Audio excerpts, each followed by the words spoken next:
Welcome everybody to this Tuesday edition of the Damage Plan MMA podcast. I'm Zach Partridge. This is Blake Arulian. Blake, there you go. Get this way. Blake joining me today. Jason couldn't make it, so happy to have Blake, and we are going to recap UFC 276. Blake, how was your 4th of July? It was good. It was good. I actually got to get a couple rolls in with you, Jason. It was fun. Had some jiu-jitsu and then hung out with my beautiful wife, and yeah, it was good. It was good. That's awesome, man. Yeah, we had some good rolls. Came down to Sierra and you choked me and beat me up. And for being a little guy, you're kind of a bully. You know that? Oh. I would just like to point that out. You aggressive little bugger. I will take that, and I apologize. But more importantly, Jason couldn't choke me out, which we all knew. I've said it last time. The day Jason taps me is the day I quit. Here's the thing, Jason's actually pretty legit. He's really coming into his own, figuring it all out. He's like learning how to feel around and stuff. It's pretty dope. Don't let his head get too big. Oh, you're right. Don't let his head get too big. Man, it's not letting me put it onto my Facebook. So I'm just gonna have to. I don't know. Huh. Oh well. So big fight card this weekend. Not gonna lie, for big pay-per-view with a lot of potential, little underwhelming. It was the first. So when I got into work today, the first thing one of my coworkers said was, like, that card was, it just wasn't what people expected it to be. It just wasn't as exciting. The fights just kind of, I wouldn't even say that there were big moments, but for the majority of the card, like, the fights just kind of continued to fall flat, like fight through fight. It just it never really built up any traction or anything like that. There was no huge moment other than maybe Pereira's knockout, but it was kind of a slow, just kind of mellow night of fights. Yeah, I mean, Jessica Rose Clark getting submitted 42 seconds. Nobody really saw that coming. I don't think. Macy Barber, grinds out a 3-round decision. Uriah Hall, kind of thought we might see some fireworks, at least either a highlight knockout or like a super flashy submission for Muniz. Man, what do you do with Muniz now? I think you have to build him up a little bit more. I think maybe a couple more fights, but he's really building his name. I'm going to look really quickly at this. I mean, I like a Jack Hermanson fight. I think that's good. That's not nice to Jack. You don't think? Don't you think Muniz just submits him? Jack has submissions too. I mean, that's a fun grapplers match. It's a fun grapplers match. I just think Muniz, like when he snapped Jacare's arm. Yeah. That's what that is one of those where it's just like, it scares me to see him go against other grapplers that'll engage with him in those things. He's nasty on the ground. He is nasty on the ground. I think they both are. I think that is a fun fight. I think that's a fun grappler versus grappler in a division that is full of strikers. I mean, outside of, Vettori and maybe Brunson. I mean, the majority of these guys are strikers. And Hermanson's fighting Till what? This weekend? Next weekend? It's got to be next weekend. Right? It's got to be next weekend. But yeah, I mean, I think that Muniz is definitely worthy of, that 8 to 10 ranking where he's at right now. Those guys are Manson, Till, Muniz. I think he fits right into there. And then maybe Gastelum and Uriah Hall fight at some point. I think that's again, yeah. Ultimate Fighter rematch. Yeah. Rematch. Can we get Uncle Chael on the commentary for that again? I mean, Uriah, I just said it. What bums me out about Uriah, I don't know if you remember this, but when he knocked out Bubba McDaniel on that season 17 of The Ultimate Fighter, in a matter of seconds, who Bubba was the favorite to win the whole thing probably going into the show. And when he knocked him out, Chael said, you're a contender right now, and you can beat all of them, including him. And he pointed to Anderson Silva on the wall, who was the then 185 champ. Right. And Uriah hasn't even really scratched that type of potential. Like if you would have said he doesn't win a title, but he at least contends for it and hangs out in the top 5 for a long time, I would have bet so much money that that was the case. He really, I mean, coming out of the Ultimate Fighter, he looked like I mean, everyone talks about it, and that's kind of like his narrative of like you were this huge name, you were this huge star, and then you know, like you said, doesn't really scratch the surface of the expectations that he meets. I don't know, you know, where Uriah really goes from here. I know I just mentioned a couple different fights for him, maybe someone, you know, Kelvin Gastelum, but I don't really know where Uriah goes from here. I'm trying to remember like the last big win streak that he was on. I really can't remember it off the top of my head right now. You ready? You ready for the move for Uriah Hall? What's that? You ready for the move for Uriah Hall? Potentially. I mean, no, I'm going to tell you the move for. Your move. I thought you meant a move from weight classes. I was like, I guess. Yeah. No, the move for Uriah Hall is to retire. Could be, yeah. I mean, what do you fight? He always seemed like a guy that his goal was gold and to chase a belt. And if he's not going to ever achieve that, then, and I don't believe that he is. Yeah, I'm looking at this right now. Like, what are you fighting for? At some point, now some guys just love to fight, right? Like Jim Miller, he fought later on this card. Never going to win UFC gold. I think he knows that. He just likes to fight. Yeah. Clay Guida, same thing, just likes to fight. But what's your goal? And if it's to be champion, and once the writing's on the wall, I don't know. Maybe he thinks he has one more run in him. But I mean, man, like, and when you think about, you know, you mentioned Clay Guida, you mentioned who's the other fighter you mentioned? Jim Miller, 2 legends of the sport. I don't think Uriah Hall has earned that. No. That name, you know what I mean? The brand of, you know, when you say Clay Guida, you think of a legend. When you say Jim Miller, you think of one of the most durable, you know, consistent fighters in UFC history. Uriah Hall's not that. I mean, he's a guy who splashed onto the scene early and never really built into the expectation that he was always kind of meant to have. And so I agree with you. Maybe it is, you know, walking away. Pretty wild that his peak. I mean, when you get, I mean, we'll talk about it. You know, he's lost 2 fights in a row to Sean Strickland, who got flatlined by what looks like is the future of that division, or at least future challenger of that division. For sure. And then you get kind of beat by the up and coming guy. Still's never been submitted. That's cool, but it's like, man, I don't know. Anyways, really disappointed. Brad Tavares couldn't get the win. Duplessis. How good was Duplessis though? So I think he sucks. And I don't say this a lot because I'm of the opinion that I don't think anybody should think he sucks. Could he knock me out? Sure, he could knock me out. But he's also a guy, too, that I feel like I don't know what it is. I think he should be just thanking his lucky stars that the Chris Curtis fight never happened, because I think Chris would have put his lights out, because he has so many holes in his striking in his game. He's just long, and he has a big right hand. I just don't think he's that good. I don't see it. I just don't see it. And Brad Tavares has been fighting in the UFC, well, forever. He's been there for a very long time. You know, if I'm trying to remember exactly, it was, you know, there were so many fights. I think Brad was kind of winning the fight early on. I mean, he was kind of piecing up, and then it was Duplessis in the second and third that really came back and won the fight for him. I think that's correct. Yeah, no, that's fair. And he got that big cut, and Tavares is bleeding a lot, and that's fine. It's just I don't know. He called out Kevin Gastelum.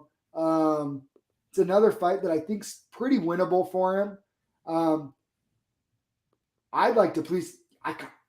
Hey, here's one. Him and Uriah Hall. How about that for Uriah Hall, Max? Oh, I don't hate that.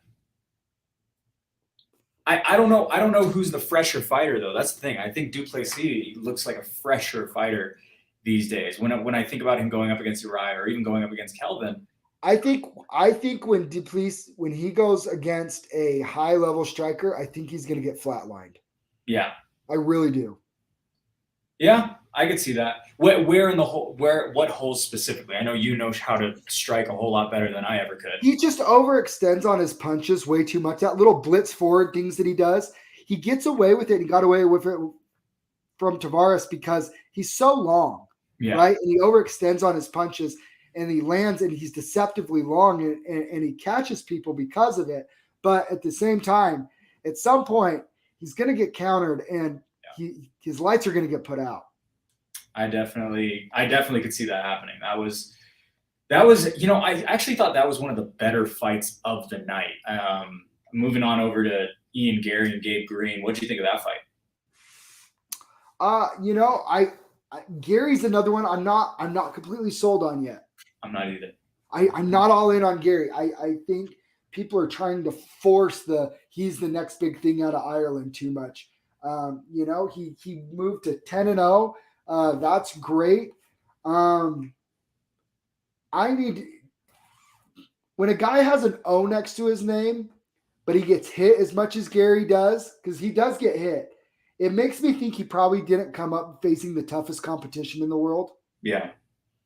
Maybe his record got built with good stylistic matchups the correct way over in Cage Warriors. Mm-hmm. Gabe Green was tough. I thought Gary also had him Green hurt a few times, and he couldn't get him out of there. I don't know. It's just, I think, I just think, they need to be. I use him as the example, like the Sage Northcutt, right? They learned their lesson with bringing Sage along too much, too fast. They've gotten better at these young prospects. Another one that we'll talk about later, that they kind of feed them very winnable fights, mm-hmm. and make sure that, and try and make it so they don't trip. You can only do that for so long. And so I think we're going to see, he might get one more guy, but I think in the next fight or two, he's really going to have to show something, or I think he's going to face a level of competition that it ends badly for him. Not talking stylistically, more so talking about just trajectory and stuff like that. Ian Gary, we met Ian Gary. He made his debut the same night as Paddy Pimblett, I believe. Is that correct? I think so, yeah. In UFC London about probably over a year ago. Yeah, I'm pretty sure. That being said, I remember watching both of these guys, and they were, the big new names on the card. Ian Gary, the next Conor McGregor, Paddy Pimblett, this huge Cage Warriors guy who's been built up to become the next big star of the UFC. Both of them got dropped pretty drastically in that. Correction. He was on the Usman Covington 2 card. Was his debut at MSG, Madison Square Garden, though. That's right. Big card. I look at them in very similar lights, where they get dropped. I don't know how clean their hands are, but I think they're good fighters that I think can build on their UFC careers. I don't know if they're ever world champions, though. And so I look at Ian Gary, and I see potential, but I don't know if I see that's going to be the next world champion in the UFC or anything like that. Well, that's the thing. I'm not saying he's not a very good fighter and he'll have a very good long career and a lot of things, but like I could also see him being like the next Jake Matthews. Yeah. Who was just in there very young, very good, but that will definitely go through some very rough stretches as well. Yeah. I don't know. Good win though. Yeah. He's fun. He's good on the mic. I like his personality. I think he's fun to listen to. So. For sure. Yeah. For sure. All righty. This one was, you know what? Actually, I'm happy. I think it was the best it could have turned out for these two. Jim Miller, Donald Cerrone. Cowboy Cerrone gets submitted in the second round and ends up retiring at the end of the night. But I really liked this fight, to be completely honest. What did you think of it? Oh, no, it's perfect. I just, Cerrone, I tried to make a case that he would win based off basically everybody that he's lost to besides Alex Moreno when he lost to them were contenders or former champions. Mm-hmm. But when you start losing to Alex Moreno, not to bag on him, he's not there, right? He's a step down. Jim Miller's also kind of there. I like the honesty after where he just said he doesn't love it anymore. And I think you could kind of see it. Yeah. And I'm happy that he's going out and not going out on a brutal knockout when like Chuck Liddell. Like when I see these legends, I'm just like, just stop before you start getting knocked out every fight. And the fact that Miller guillotined him and it was like, okay, it's time. It's good. It's a good ending. I was really happy it ended the way it did with the submission because I'm the exact same way, and I don't think anyone wants to see Cowboy get knocked out. But to kind of bounce on what you said, it shocked me, but it also didn't when he said he didn't love it anymore. And more than anything, it was very interesting to hear him say that he stopped loving this back when he had that main event against Conor because before that. Since that moment, I mean, there's specific fights. Every fighter that kind of has like a big downfall, you go, oh, that was the night. Like you think of Tony when he lost to Justin Gaethje, although he looked pretty good against Chandler, but it's like you're never the same after that one fight. Cowboy hasn't looked the same since Conor. And so to see it turn out the way that it did, I had Jim Miller winning that fight.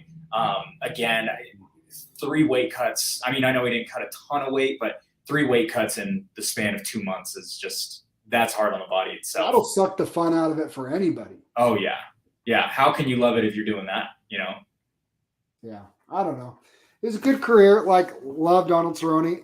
I think he's first ballot Hall of Famer. He'll always be on that list of best fighter ever who didn't wear UFC gold, right? 100%. Cowboy's going to cowboy. Yep. And then what do you do with Jim Miller? I don't know. Will him and Clay Guida just fight like 10 times over the next 4 years? I wouldn't hate it. You know, with Jim Miller at 70, I wouldn't mind him fighting maybe a Robbie Lawler after what happened earlier this week. Oh. I don't know. I don't want to see Robbie. We could talk about that too, but the only reason why Jim fought at 155 or 170 was because Donald didn't want to cut the weight. I know. He's a 155er. I know. He's small. Honestly, if he came up today, he'd probably be a 135 or 145er. You're actually right. Yeah, now that I think about it. I don't know how many things are left in the cards for Jim Miller or any of these older guys, you know? Like he's just going to be like Arlovsky, where he's going to just keep fighting young up-and-comers and win a couple, lose a couple, win a couple, lose a couple till he's done. Yeah, that's probably what happens. But for the time being, I mean, I'm happy it happened the way that it did. But I will say this too, Cowboy looked good on the feet starting off that fight. He was piecing up Jim pretty well. He usually does. Yeah. He usually does. Yeah. It's all right. Well, send off to Cowboy. We got Brad Riddell and Jalen Turner, which was a performance of the night for Jalen Turner. That was pretty nice what he was able to pull off. That was actually probably the biggest shocker of me of the whole card. I thought this was going to be a freaking dogfight between two great up-and-coming 155ers. Yeah, I did too. Very highly of Brad Riddell. And for him to stun him and jump on that guillotine as fast as he did absolutely shocked me. Yeah, it was a really, it was a fun little, coming out party. And you've always got to wonder, like, sometimes these super even matchups, something crazy happens in the first opening exchange, and then the fight's over, and it's like, oh, well, we'll never revisit this again. I don't see Brad Riddell losing a ton at this weight class. I mean, like you said, you like him, I like him. I think he gets another couple wins under his belt, and maybe 2 years down the road, the way MMA works, we see Jalen Turner versus Brad Riddell part 2, and we actually get to see, what really should have happened in the first fight. I'm not saying that Jalen Turner's lucky, but I am saying I think Brad Riddell is better than that quick of a submission. And that's fine. That's totally a fair statement. I listened to, or I read an article about how, they said the biggest travesty of the whole Conor McGregor Jose Aldo fight was they really believe that if that fight continues past 13 seconds, Jose Aldo beats him and beats Conor handily. Mm-hmm. It's like, and we never saw it and we never knew. And if you're Conor, like, why would you rematch it? Like, you just got over on the pound for pound number one Never want to visit that again. right? So if No you're way. Jalen Turner and you know how scary Brad Riddell is, and you finish him like that, you probably don't want that rematch. While we're on that wavelength, I got to ask you this because I'm of this opinion, but I don't know how many people are. And I know you know this game better than most. I think the same thing with Ben Askren versus George Masvidal. I don't think that fight, turns out the way that it. I mean, obviously, it doesn't turn out the way. I don't think George gets his hand raised in that fight if Ben Askren doesn't shoot on that double leg. Nope. You think it's George? No, I know. I'm saying I agree. Like it doesn't end that way. I think George Masvidal took or Jorge or whatever. I think he took a calculated risk in that fight, knowing that I'm probably going to end up on my back either way. So if this misses, I'm going to end up on my back, but I'm probably going to end up on my back a few seconds later, anyways. Yeah. Worth a shot. Yeah. And it landed. Yeah. No, I mean, there's those specific fights where you're just like, I don't know how this fight actually looks if it's not this quick finish, It's fascinating stuff to me. So I think let me Ben Askren, same fighter. Let me go back one more fight and say, Robbie, what if Herb Dean doesn't stop the fight in that bulldog choke and Robbie Lawler continues to beat the piss out of him? the funny thing about that fight is Ben was out. Ben was Robbie out. Lawler knocked him out and brought in him the first back. in the first barrage that happened. He knocked him out clean. Yes. Ben wakes up. We're talking about a fight that's 2.5 years old, but who cares? Ben wakes up and is able to muster together this grappling exchange that turns into this weird controversial. Yes. It's just this crazy fight that played out there. I don't know because we saw the grappling exchanges when Ben was as stunned as he was, and he still out-grappled Robbie. I mean, I know the bulldog choke wasn't the official, that he wasn't completely out or whatever it may be, but Ben still was able to handily out-grapple Robbie Lawler when Robbie was fresh, and Ben had literally been knocked out probably 15 seconds prior. So it's hard to say. I don't know. I still am of the mindset that I think Ben would have been able to contain Robbie Lawler on the ground if he would have been able to get him there, and he did end up getting him there. Whether it was the bulldog choke or whether that was to a transition to flattening him out on his back and getting him into side control from that bulldog position, I don't know, but I don't think that Robbie. I don't know. It's so tough to say, but you're right. Robbie was beating the tar out of him. That's an old fight. I love that fight. It's such a controversial one, but it's such an interesting fight. I don't know. Speaking of controversy, what was your take on the Pedro Munoz, Sean O'Malley? I do not like the immediate backlash of Pedro Munoz. Everyone's saying that he faked it, all this different stuff. I played basketball my whole life, and I have been poked in the eye to the extent that I can't open my eye, and it looks exactly the way that did. Probably he was in a whole lot worse position than I was in a high school basketball game, but the backlash and saying that Pedro faked it and that Pedro is weak for not taking a fight. If you lose one eye and you're facing Sean O'Malley, and you don't want to face Sean O'Malley without depth perception. Let's just put it that way. I think that fight was interesting. I think that obviously Sean was taking care of the head and the body, but Pedro landed, I think it was the same amount, if not it was off by 1 or 2, the same amount just to his legs. Sean says that he was checking them. I couldn't tell. He was. But he was. From what I was seeing, I saw a pretty evenly matched fight, but I did have Pedro winning the first round. And so did 2 of the 3 judges. Yeah. What did you think? So this is where I'm torn. Is immediately body language and everything, and this stuff. And the way that it hit the eye, his fingers were not out. Yeah. He didn't do anything. O'Malley didn't do anything wrong. No, he didn't. I think that should be a doctor stoppage TKO, considering that his fingers weren't even out and they were up. I get that. Like that was actually one of the craziest things that nobody's talking about is if O'Malley didn't do anything wrong and his fingers were up like they're supposed to be and not out, that's what the refs instruct him to do, right? Fingers up. Yeah. Right. So if you're doing this if you're extending your hand for range, it's closed fist or fingers up. It can't be out. Right. So if he didn't do anything wrong, why isn't that a doctor stop a TKO? I guess that's a good point. Yeah. Thinking about it. Like I'm like going through it in my head. Yeah. So one, and maybe I'm off on this and somebody can correct me, but that was my first point. Is I was like, if he didn't do anything wrong, and O'Malley couldn't, or Munoz couldn't continue, that should be a doctor stoppage TKO in my opinion. But maybe I'm totally off on that. Two, shut up. Oh, gosh, Pedro, El Jefe, you stop it. He's not. Cheeto kicked his leg to death. Two, immediately I thought Pedro Munoz. I wanted to give Pedro Munoz the benefit of the doubt. Tough as nails, never been finished.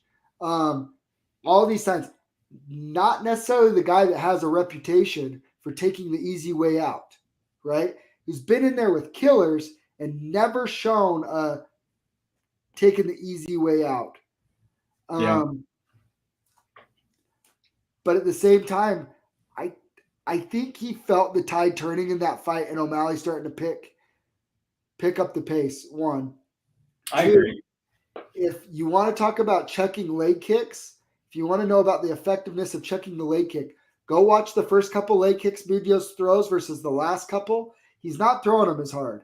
And that's a telltale sign that they were getting checked and they hurt when they got checked.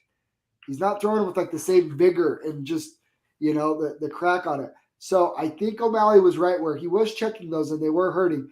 And I think Munoz could start to feel like if my leg kicks are starting to go like, oh no, like I think he kind of feel like, oh no, like I might get knocked out by this dork with pink hair. I don't know. It's hard to say. The last thing I want to give him the benefit of the doubt, but then I also want to say his body language didn't look good. But then I go back to if I was Munoz, I would say, as soon as my eyes cleared, let's rebook it. Like, let's go. I would say that too. I think that fight. But we haven't heard that from Munoz. I know. That's true. That will be the telltale sign. That will be interesting to see if they actually, if he's actually interested in wanting to get in there with Sean again now that he's felt him for 7 or so minutes or 8 minutes that they spent in there. I totally get what you're saying. I think Pedro. I saw something that said that there were some specific drops that he needed to take in order to open his eye back up. But I do think that he started feeling the leg kicks and things like that.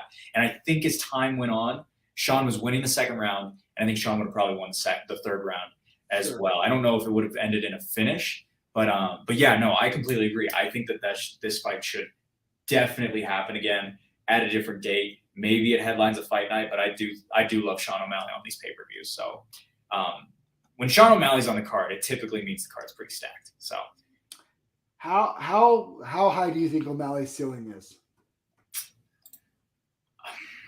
It's tough to say. If you would have asked me that 2 years ago, I would have said it ends at Cheeto Vera when I saw that fight.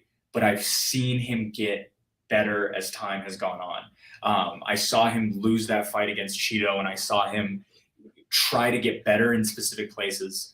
I'm really curious to see where his jiu-jitsu actually is, where his grappling is. Have you not seen him compete in jiu-jitsu competition? Well, I've seen him compete in jiu-jitsu. I've just never seen him compete in MMA on the ground or anything like that because he always keeps it standing.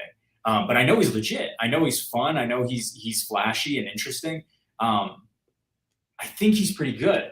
When I look at these rankings right now, I think he's where he's supposed to be right now. I don't see him beating Merab. I don't see him beating Dillashaw, Aljo, or Peter. I think a Corey Sandhagen fight could be fun. I'm not sure exactly who gets the nod in that, but I think Corey's maybe a little bit more experienced. Corey kills him. Yeah, I think that, but I do like his length, like the length of Sean O'Malley. I do like the fact that every punch that he typically lands seems like it really affects the opponent. I don't know. I think that we need to see Pedro Munoz play out a little bit more. I'd love a Dominic Cruz fight. I think there's a lot of places for Sean O'Malley. I don't know if he's one win away from the belt, but I think 2 or 3 wins against top 10 guys could get him there. I don't know how well he does in those, though. Again, still, we saw him against Marlon Vera. He was beating Cheeto up until the leg kicks started landing, and then we saw what happened. But I want to see him against tougher opponents. I just want to see him against the top of the line in the bantamweight division. Did you see Cejudo asking him if he wanted him to fight him for a tune-up fight? Yes. Like, I don't know how you feel. I've made it pretty. My feelings. I think Cejudo's the most annoying person. Okay. Not in MMA, but is in MMA right now. So,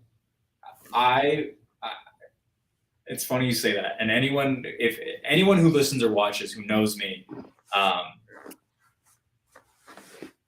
have to preface this. Separating the cringe, the person that he is, and just focusing on the fighting, Henry Cejudo is my favorite fighter of all time. Oh! He is my favorite fighter of all time. Oh, well, this was fun, Blake. You're out. Not the cringe stuff, not the behind the camera stuff, not the stuff with the schmo, none of that. Just the way, like the comebacks that he's had, the wins, the people that he's beaten. I'd like to hear it. Come on, give it to me. Give it to me. The Marlon fight was very impressive. He broke Marlon Moraes. Like, he broke him. Like, he ruined his career. He broke him so bad he ruined his career. That's one of those fights that we were just talking about. The ones where you never come back from. Give him all the credit in the world for that. I'm sorry. I don't put a ton of stock in him defending his 135 title against an old Dominic Cruz. I can see that. Definitely, I can see that. It's not like he beat Dominic Cruz when Dominic Cruz was in his prime. Yep, that's right. I hate that little big-headed midget. I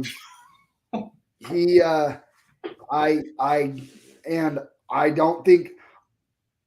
I mean, beating Henry Cejudo or beating Demetrius Johnson was fantastic. Hats off. Demetrius Johnson, I thought, was the pound-for-pound #1 fighter in the world at that time. Still might be pretty dang close. Yeah. And he won a razor-thin decision. And he went. I had him up 3-2 on that scorecard. I'm not going to try and take that away from him. That is impressive. But beating Demetrius Johnson in a razor-thin decision, and then beating a TJ Dillashaw, who obviously cut way too much weight, I get that. 125. That doesn't make you the flyweight GOAT. It doesn't. Beating Marlon Moraes and then Dominic Cruz and then retiring doesn't make you even. He's not even top 5 bantamweights of all time. No, he didn't spend enough time there either. Like, yeah, you know what I mean? Like, longevity is part of this. So he's talking about all this stuff. He didn't do it long enough. I get that. To be considered an all-time great. Now, if he wants to be your favorite, that's fine. And if you enjoy watching him, I enjoyed watching before the cringe, his evolution to that karate stance and like mixing that with his wrestling. Incredible. Mm-hmm. I give him credit for that. I can't stand the turd. I get it. Everyone has their people that they just, they don't like, their performances are separate from who they are. And I totally get that. Let me ask you this, though. Do you put Henry Cejudo above Conor McGregor? His wins, the things that he's done as a double champion, defending his belts versus, because I think of the two, when I think of the double champs, I feel like they rank DC the highest, or DC and Nunes are 1A, 1B. And then you've got, in terms of the respect that they get. And then you've got Conor and Cejudo, who don't really get as much respect. I mean, everyone talks about Conor, but from the MMA side of things, from people who actually know the sport, who do you put above in that all-time ranking? If you Conor versus Henry Cejudo from a full landscape. That's tough for me because Conor While I always said Conor can't be considered an all-time great because he never defended. Right. But his body of work is better than Henry Cejudo's. No. Yeah. Who? Max Holloway, Dustin Poirier, Jose Aldo, Eddie Alvarez. Okay. Max Holloway before he was Max Holloway. Dustin Poirier when he was... No. He was still Max Holloway then, dude. Like, I'm trying to he was remember. still a prospect, but so was Conor. One of them, it was their day. It was Conor's debut, wasn't it? No, Conor's debuted against Marcus Brimage. That's right. No, you're right. I thought it was Max's debut then. One of those two fighters, it was their debut. But he's still Max. You're right. No. It was Max's debut. I'm sorry. I don't think Max is Max at that point yet. And it went to a decision. Because he tore his ACL in the first round and still beat him with... You're right. He still beat him with the torn ACL. You're right. Do you think that happens today, though? Well, I guess we'll get into that in a little bit. We're still on... Where are we at? No. We're still on Sean Malacage. No, it's fine. This is what we do. We take tangents. I don't know. You know what? I would probably, to take all bias out of it, and everybody knows I like Conor, but I would probably have to say the better champ is Cejudo because he defended. And he beat maybe top 5 greatest fighters of all time in a rematch in Demetrius Johnson.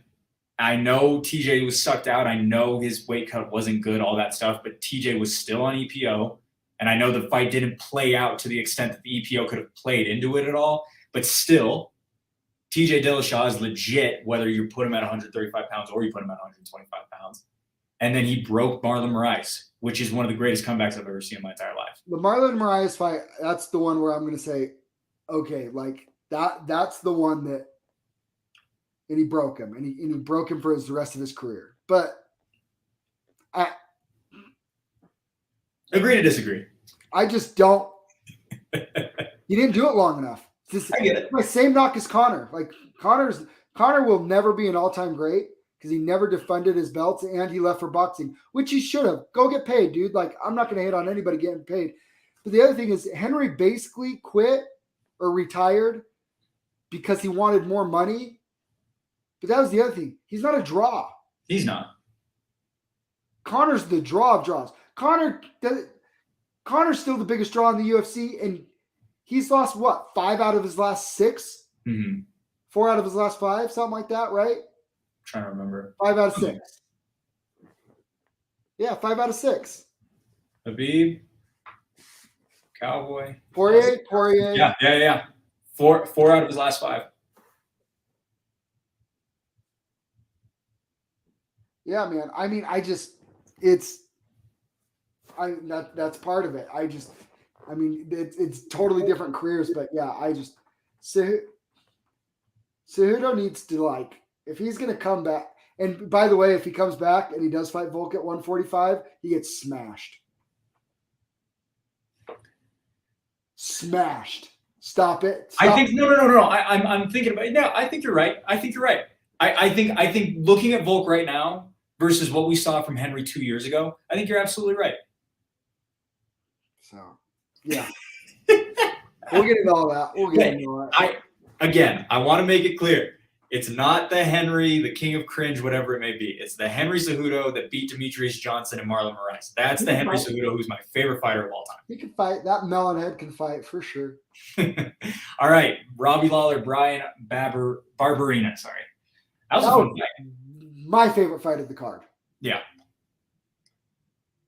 Like, they both, usually when people say, no, we're going to bite down on our mouthpieces, we're going to meet in the middle, and we're going to chunk leather until somebody drops or whatever.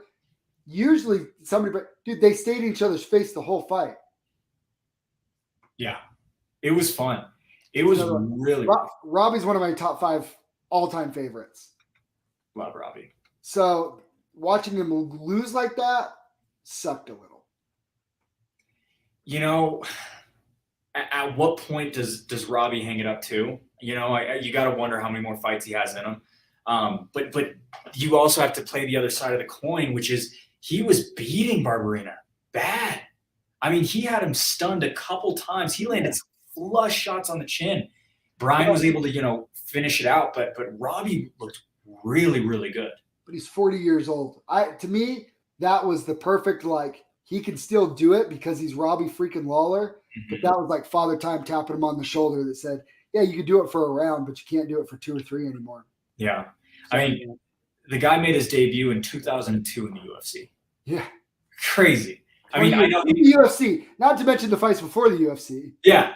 And on top of all of that, I know he was gone for a while, but that's just to be at the best to be one of the best of the best for 20 years.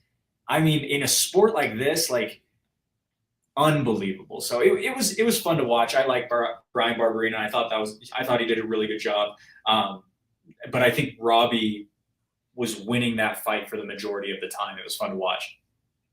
Yeah. Yeah, I agree. It bummed me out. I'm a big Robbie fan. I was pulling for it. Brian Barberina is fun to watch, though. He is fun. Yeah. No, I definitely agree. I think we'll see where he goes from here too. I think that his stock rose a lot with that fight. Alrighty. So here is another performance of the night. Alex Pereira versus Sean Strickland. I'll give it to you for a sec because I know that was a big one for you. I love Sean. I'm a big fan of Sean Strickland. I like Sean Strickland, and he's a crazy man. He can say whatever he wants. He was nervous going into that fight. Yeah, 100%. Rightfully so, but I'm so sick of people critiquing these fighters at this level. Sean Strickland is 25-4 with doing a large of that body of work in the UFC. And I believe that was his first loss at 185 in the UFC. Yeah, I think so. I think you're right. And people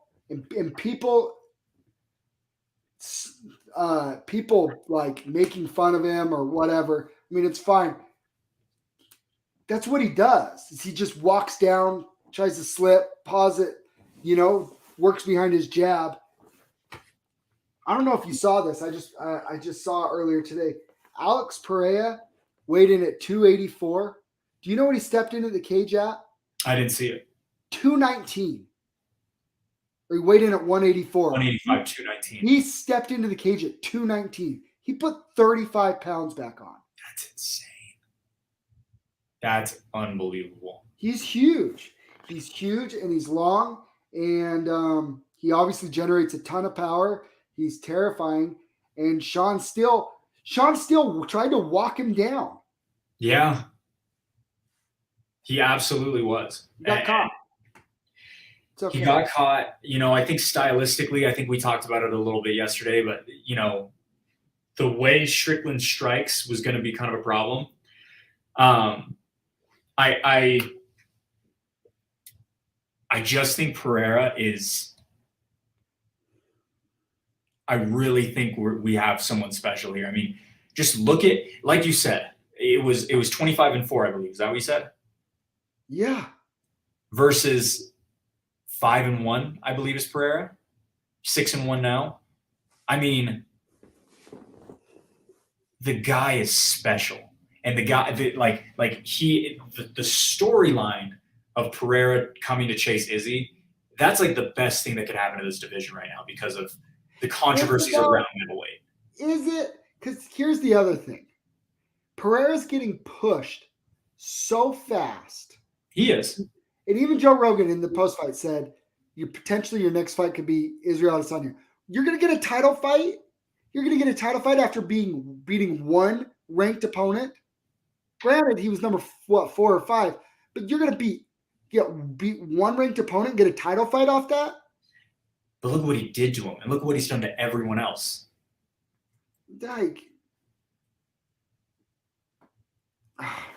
I don't hate it. Here's the other thing, and this is what I think everybody's forgetting. one, they couldn't. Nobody could get a fight with Pereira. I talked to a manager who said, yeah, they're trying to get my guy set up with the scariest guy in the division, Alex Pereira, before they were even ranked. And they said, and I mean, everybody was saying no to this guy before Sean Strickland, right? Yeah. And so, yeah, you get that. Do you think Marvin Vettori says no to him? No, I don't. Do you think Robert Whittaker says no to him? No, I don't. So make him fight the winner of those two. I don't hate that. I think that's a good point. But then how long do you keep Izzy on the shelf? Because I mean, those are the three names. And he's not going to fight Rob again. Because that's the thing. What if Rob beats Pereira? Does Rob come back and fight Izzy a third time? Whittaker knows he can't beat Izzy. He knows he can't. Yeah. Like, it's so weird because Whittaker, Colby Covington, Max, like they're all in the same spot. Like, there's no question who the second best guy is. While the best keeps knocking everybody, they just keep knocking everybody down together until they crash course again, right? But like, I just can't believe. So do you remember Israel Adesanya got a new contract? I think it was earlier this year or end of last year. Yes. The highest paid contract in UFC history. They didn't say how much, but they said it was the highest paid contract in UFC history. You really think the UFC is going to send the kryptonite up the chain to beat their highest paid fighter without ever making him fight a wrestler? That's a really good point. That, but the question is, who do you have winning Vettori versus Whittaker? Whittaker beats everybody that's not named Israel Adesanya. Do you think Whittaker beats Pereira? Maybe. Yeah, you ready for that? Whittaker's a worse stylistic matchup for Pereira than Izzy is. Oh, for sure. For sure. So could he? Yeah, absolutely. He could. He would have to just pull out all the grappling exchanges. Yeah, he'd have to wrestle him for 5 rounds. Yeah. Absolutely. That's a good point. That's a really good point. I think that's the logistics side of it. The only question again is how long does Izzy sit while these two fights have to play out? Because let's say the Vettori Whittaker is this crazy, war that happens. Whittaker's on the shelf for a year. So that means Izzy can't fight for a year. And then we got to wait for Pereira and Whittaker to actually fight. And then we got to wait another 6 months potentially till that point. I don't know how much longer, Izzy wants. I don't know if Izzy wants to wait that long.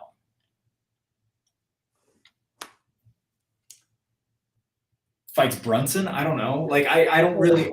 No, I don't think that's the fight. But I mean, I'm just trying to think of like what wrestler. Hey, I have an idea for you. How about Pereira and Cannonier? Why Whittaker and Vettori figure it out?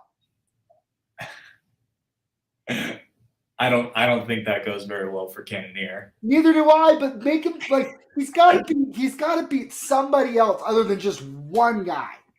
You're right, and one guy who you knew was probably not going to grapple with him.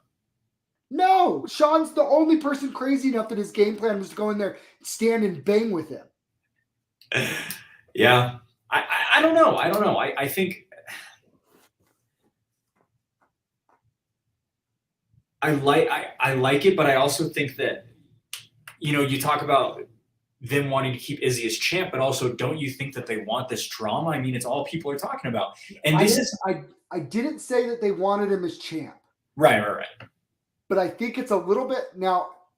Full disclosure, not the biggest Izzy fan in the world. He doesn't really do it for me.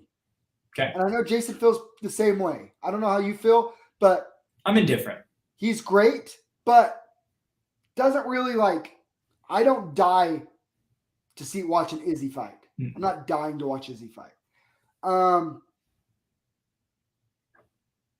But he's still he's their highest paid fighter, and he's a huge draw, and he's their connection to a huge market. And everybody's trying to build him up like he's the next Anderson Silva, which he is not. He is not at all. I mean, I have a question. Gun to your head. Who wins, Pereira or Izzy?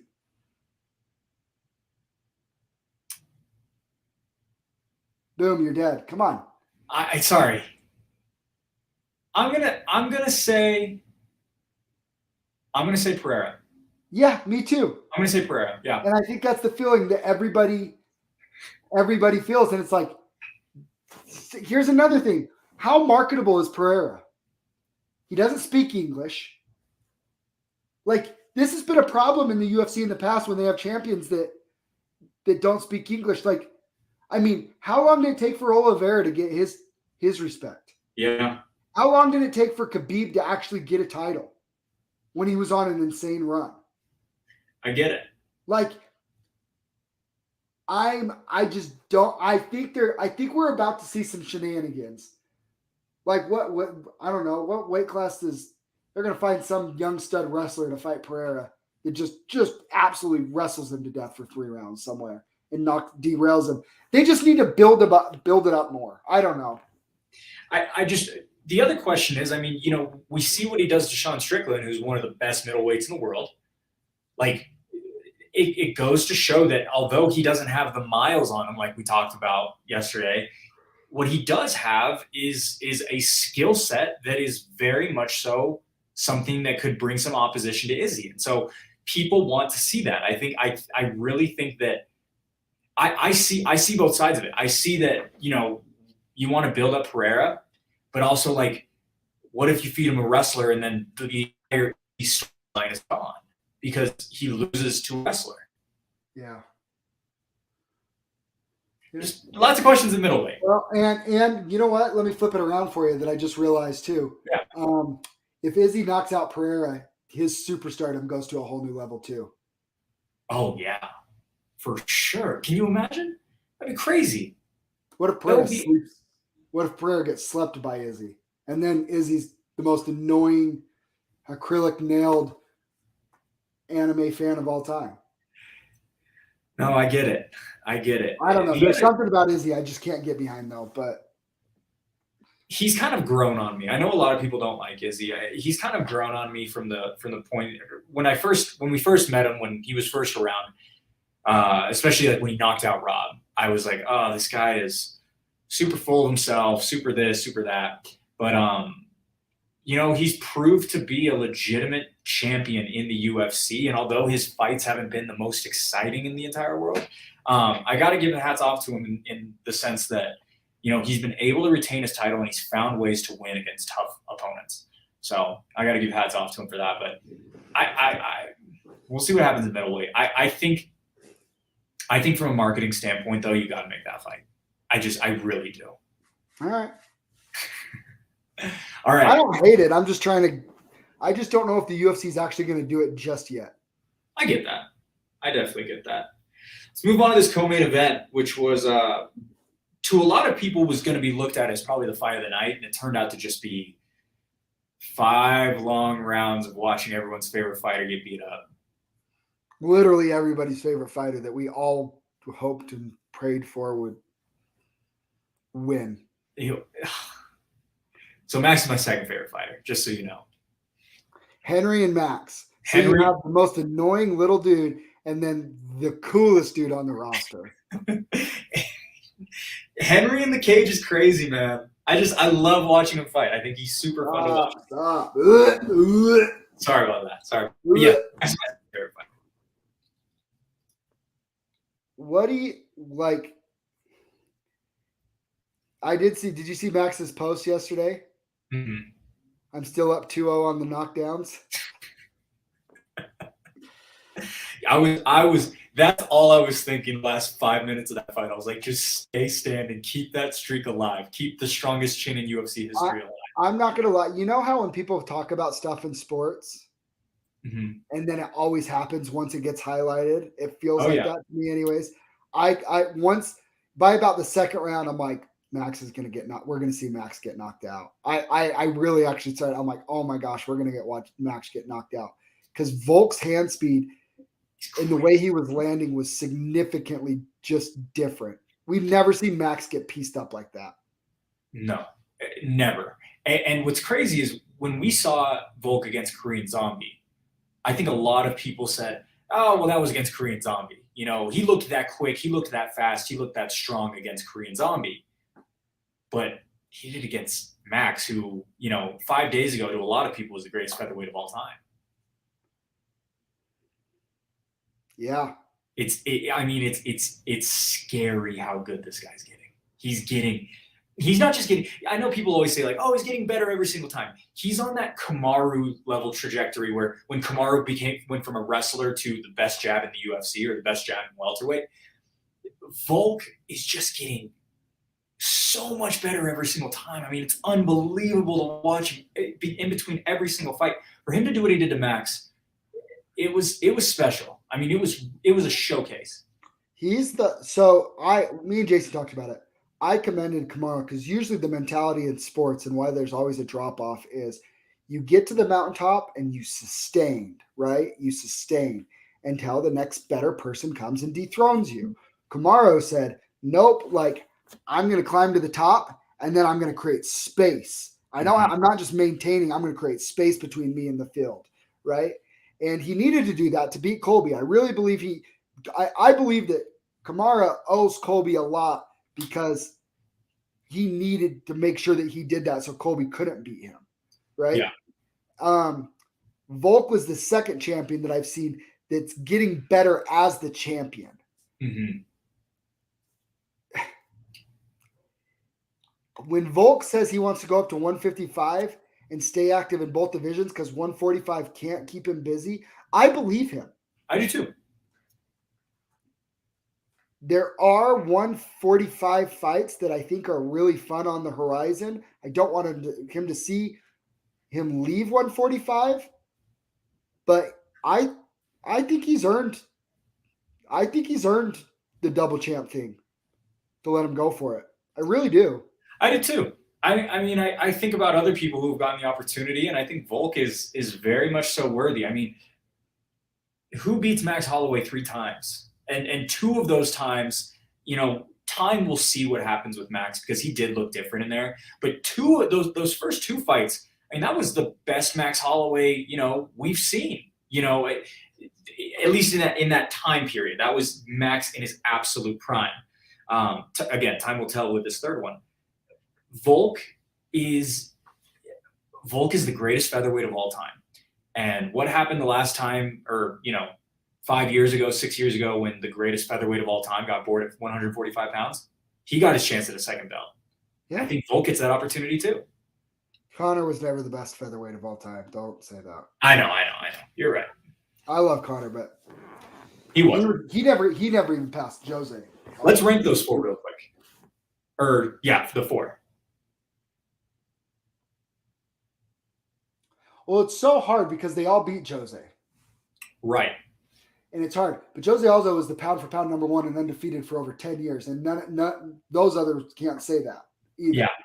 So if you're talking about body of work and prime, and I also believe beating who's in front of you, I would have to say, dude, I might actually still argue that Jose run as featherweight champion is still the standard. I get that. I mean, he was on top for so long. And it wasn't even close. But yeah, it's when it's all said and done, I think it'll be Volk. Yeah. And then I think Max and Jose are interchangeable. Okay. Conor's 4th. And I don't even think that's debatable. Yeah. I have friends who try to debate that Conor is the best because he beat Volk, or not because he beat Volk, because he beat Jose, and I just go, you don't know what you're talking about. You don't know what you're talking about at all. I think after this past weekend, I think Volk has cemented himself as the greatest featherweight of all time. I think 22 wins in a row, beating out Max. What's that? But not all at featherweight. No, you're right.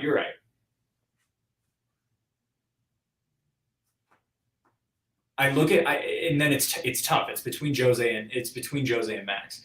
I watched the sport a lot more close when Max was in his prime than when Jose was in his prime. So it's hard to say. Sure. So I think my recency bias and my generational gap makes me say Max is the second best ever. Also, he beat him twice, but it's up for debate.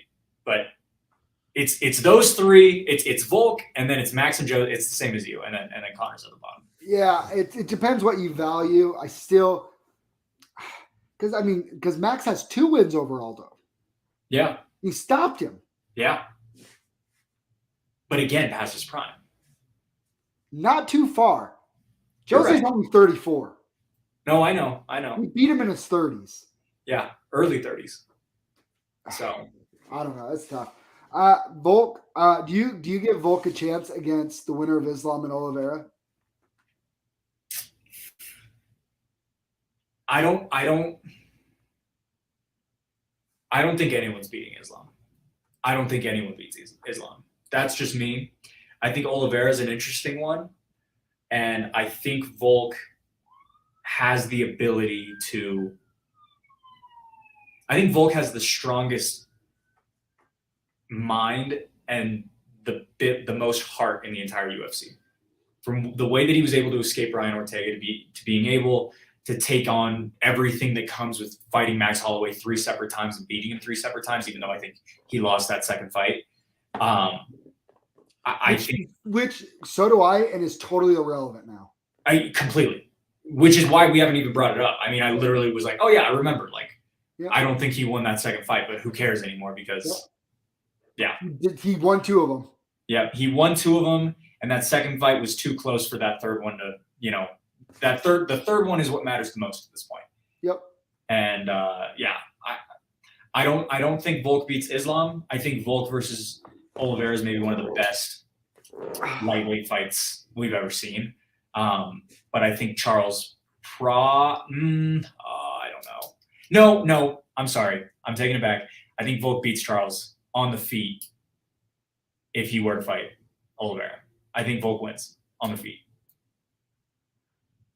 Yeah, me too. Yeah. Like, Volk, I think he's a completely different animal. And I think Oliveira has been the benefactor of fighting, like Chandler, who makes mistakes. Gaethje makes tons of mistakes technically. Mm-hmm. You're never going to beat Oliveira giving him openings like that. He's too opportunistic on the feet and the ground. Volk doesn't make mistakes. No.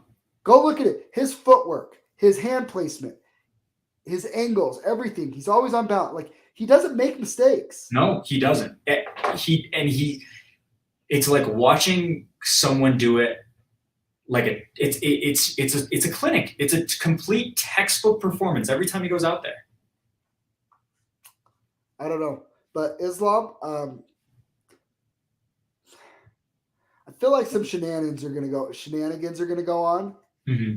and we're going to see Oliveira versus Volk next, and Islam is going to get it put on the shelf. Dang, can you imagine? That would be. I'm predicting it. I just heard somebody say, "Well, what about Josh Emmett? He deserves it." Yeah, you know what? Volk destroys Josh Emmett. Yeah, I get he's the next guy in line because he just beat Cater. Who wants to watch that? Volk destroys him. I'll be honest. The only fight that really intrigues me right now for Volk that I think could be interesting is the winner of Bryce Mitchell versus Evilov. That's a crazy fight. It's a crazy fight. The winner would definitely do it. Islam versus Charles is going to be the next Tony Khabib. I hope not. But you know what? I'm just predicting, because you know what the UFC loves more than making the correct matchup? They love money.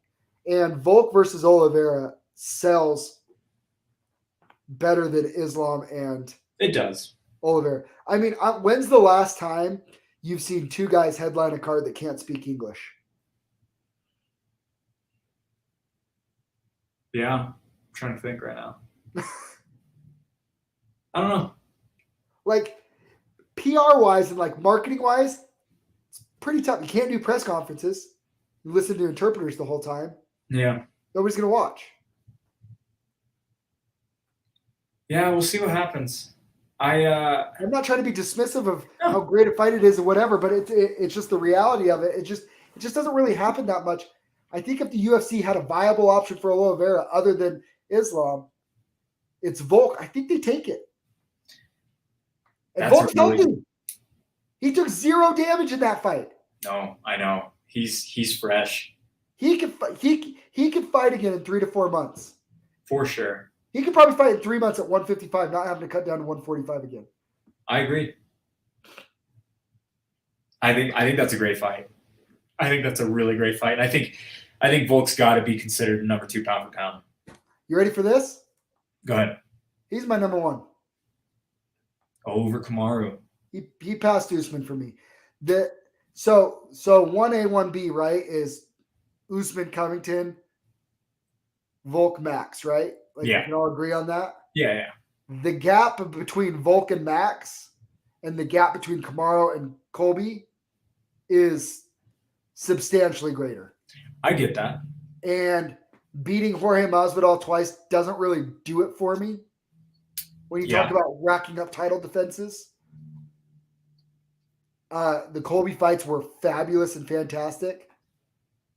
But I think Volk with the not just beating Max for a 3rd time, but the way he beat him,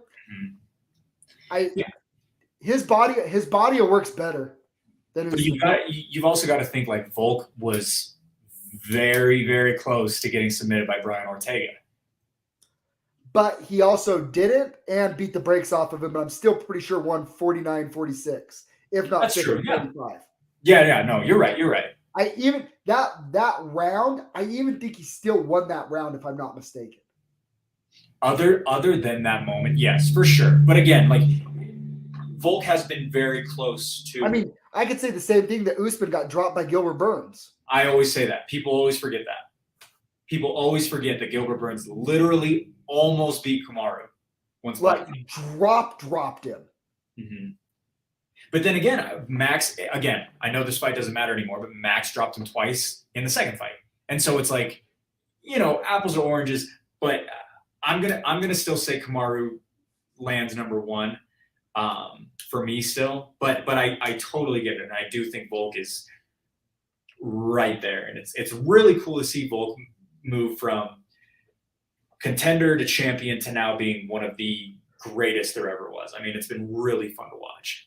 I think there's a legit chance when it's all said and done, we might be able to say he's the closest thing to John Jones as far as a body of work of career, beating a who's who, Chad Mendez, Jose Aldo, Max 3 times.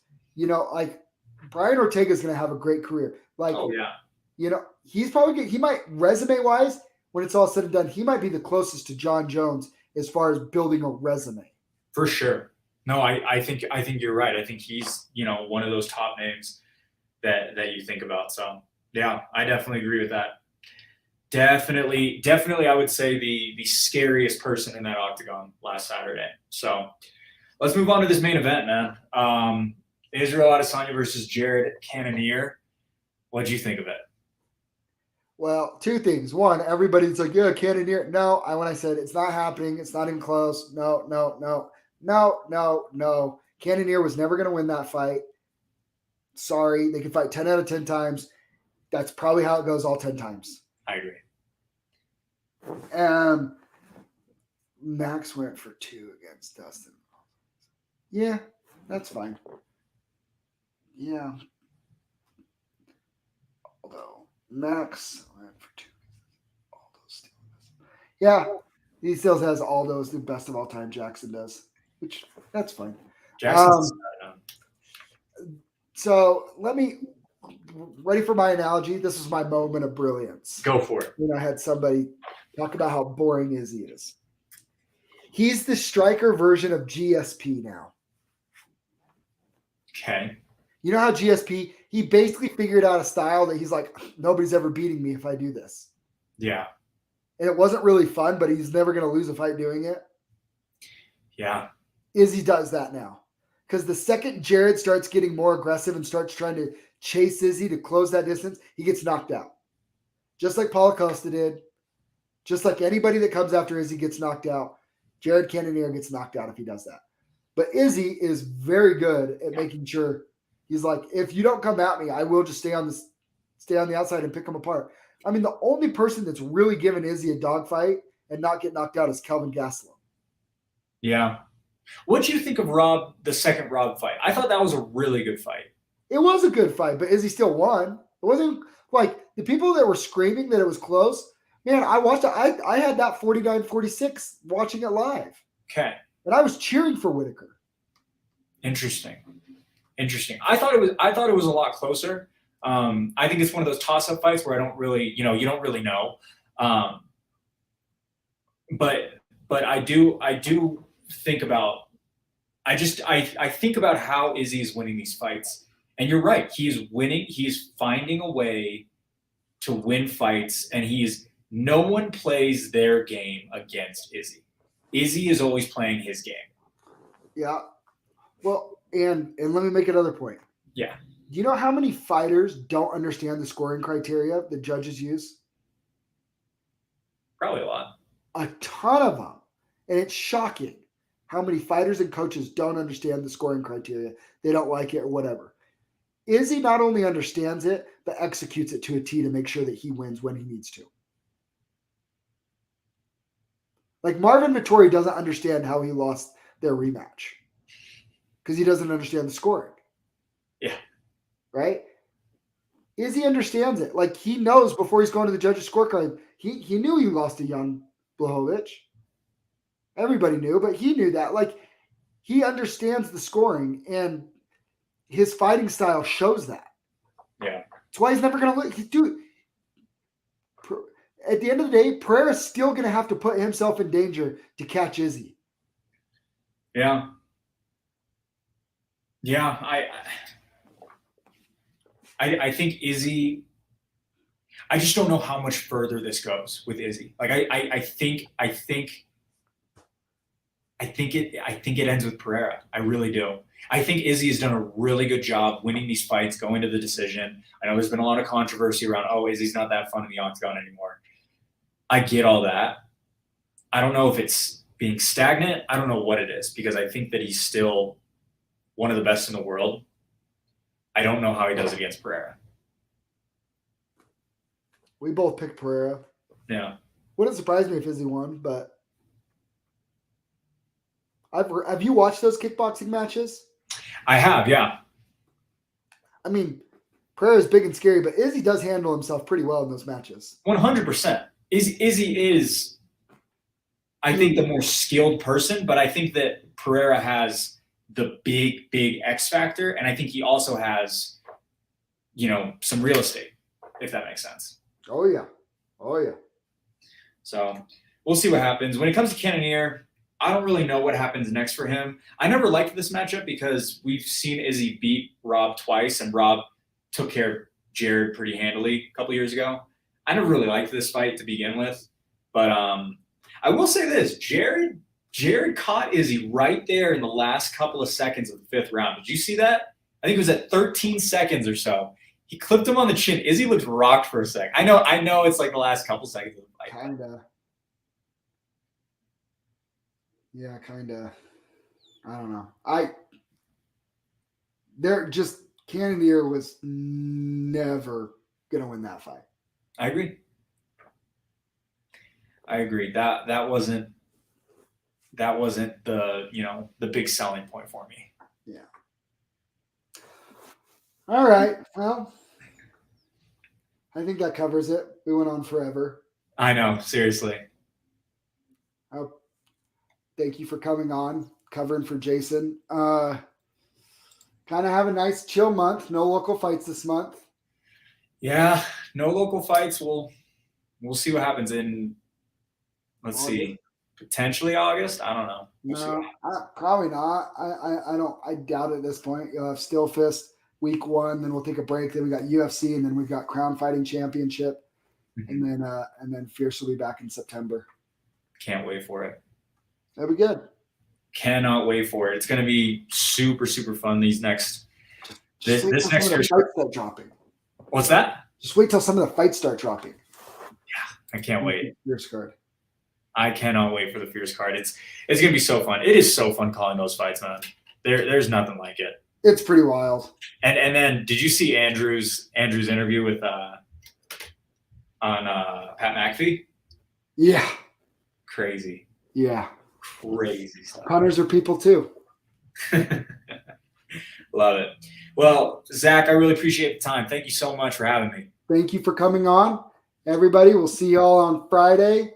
And as Jason likes to say, we out.